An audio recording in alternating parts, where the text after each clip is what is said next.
Selamat pagi Bapak Ibu Saudara sekalian. Selamat datang dalam acara Sarapan Sabda bersama saya Pak Saparman. Sarapan kita pada pagi hari ini diambil dari Matius 26 ayat yang ke-36 sampai dengan ayat yang ke-46. Demikian firman Tuhan. Maka sampailah Yesus bersama-sama murid-muridnya ke suatu tempat yang bernama Getsemane. Lalu ia berkata kepada murid-muridnya, duduklah di sini, sementara aku pergi ke sana untuk berdoa. Dan ia membawa Petrus dan kedua anak Zebedi sertanya, maka mulailah ia merasa sedih dan getar. Lalu katanya kepada mereka, hatiku sangat sedih, seperti mau mati rasanya. Tinggallah di sini dan berjaga-jagalah dengan aku. Maka ia maju sedikit, lalu sujud dan berdoa katanya,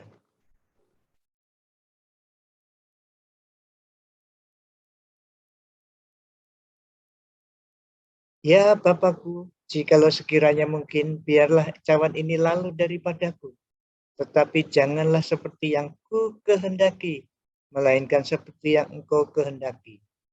Setelah itu ia kembali pada murid-muridnya dan mendapati mereka sedang tidur. Dan ia berkata kepada Petrus, tidakkah kamu sanggup berjaga-jaga 1 jam dengan aku? Berjaga-jagalah dan berdoalah, supaya kamu jangan jatuh ke dalam pencobaan. Roh memang penurut, tetapi daging lemah. Lalu ia pergi untuk kedua kalinya dan berdoa katanya, ya Bapakku, jikalau cawan ini tidak mungkin lalu, kecuali apabila meminumnya, jadilah kehendak. Dan ketika ia kembali pula, ia mendapati mereka sedang tidur, sebab mata mereka sudah berat. Ia membiarkan mereka di situ lalu pergi dan berdoa untuk ketiga kalinya dan mengucapkan doa yang itu juga. Sesudah itu ia datang kepada murid-muridnya dan berkata kepada mereka, tidurlah sekarang dan istirahatlah. Lihat, saatnya sudah tiba bahwa anak manusia diserahkan ke tangan orang-orang berdosa. Bangunlah, marilah kita pergi. Dia yang menyerahkan aku sudah dekat. Bapak Ibu Saudara yang dikasih Tuhan, inilah pergumulan Tuhan Yesus. Sebagai manusia, dia bergumul oleh karena tahu akan penderitaan yang akan dialaminya. Namun demikian, rupanya penderitaan yang dialaminya itu bukan karena fisik dia, menderita fisik dia saja, tetapi karena penderitaan itu untuk orang berdosa atau penderitaan itu sebagai ganti orang berdosa. Jadi anak Allah yang suci itu, manusia yang suci itu tanpa cacat sekalipun, tetapi kemudian dosa ditumpahkan kepada dia.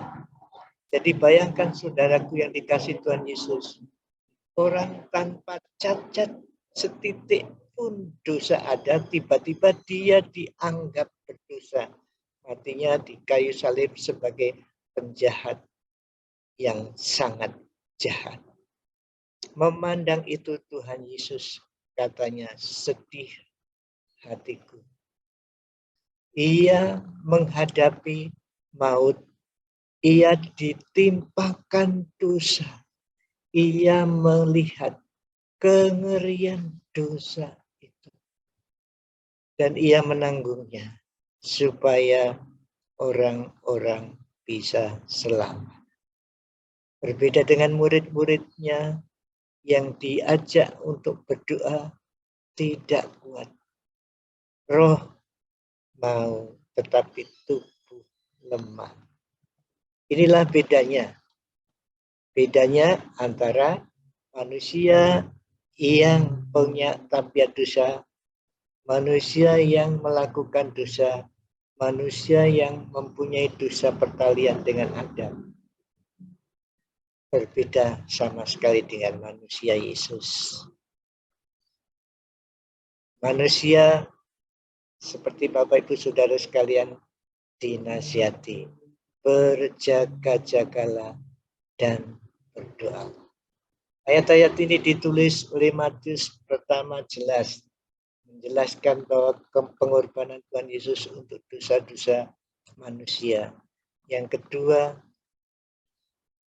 Matius menjelaskan dengan jelas sekali bahwa tubuh lemah walaupun roh punya kemampuan. Artinya manusia harus bersandar kepada Tuhan Yesus. Kematian Tuhan Yesus satu-satunya sandaran untuk manusia bisa melakukan kehendak Allah. Yesus mati bagi dosa orang-orang berdosa. Kita ditebus dosa-dosa kita. Kita menjadi kuat dan dinasihati. Berjaga-jagalah dan berdoa supaya jangan kena pencobaan.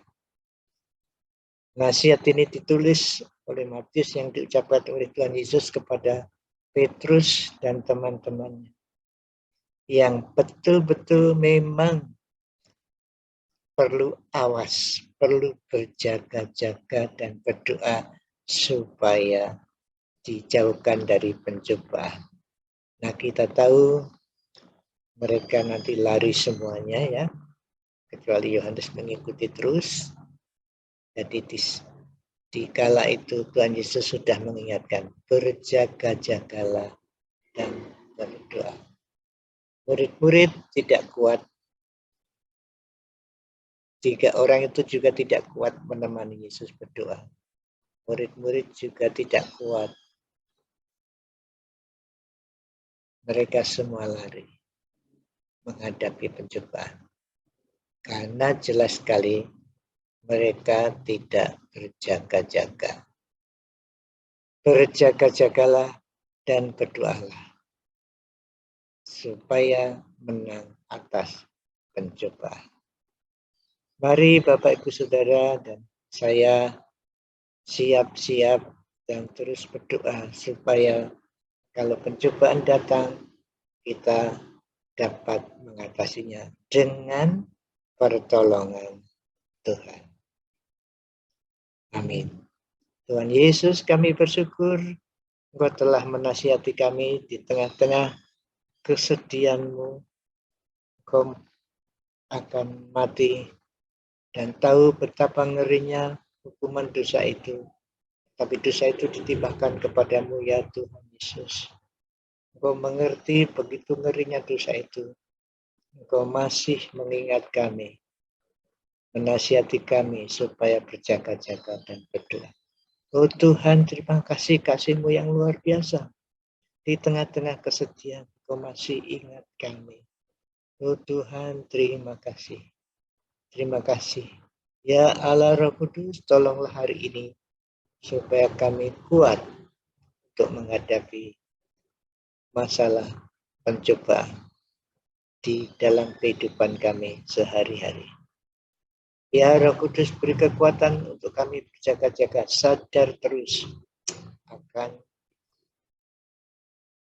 masalah yang kami hadapi yang ada kemungkinan pencobaan yang membawa kami kepada dosa. Tuhan, terima kasih. Terima kasih. Dalam nama-Mu yang indah Tuhan Yesus kami berdoa. Amin. Selamat beraktivitas Bapak Ibu Saudara sekalian.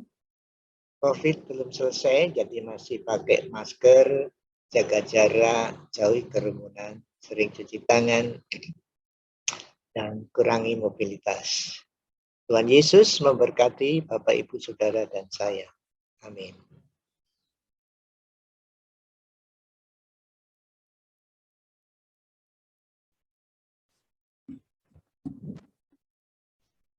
Terima kasih Bapak Ibu Saudara telah mengikuti acara Sarapan Sabda. Jikalau ada kritik atau saran, silakan menghubungi kami. Ini ya. Jadi kalau ibu-ibu punya kritik supaya acara kita lebih baik lagi atau ingin kontak, Silakan hubungi kami dengan WA Saparman 0818979114 atau kirim email saparman2021@gmail.com. Terima kasih, Tuhan memberkati Bapak Ibu Saudara sekalian. Tuhan memberkati. Amin.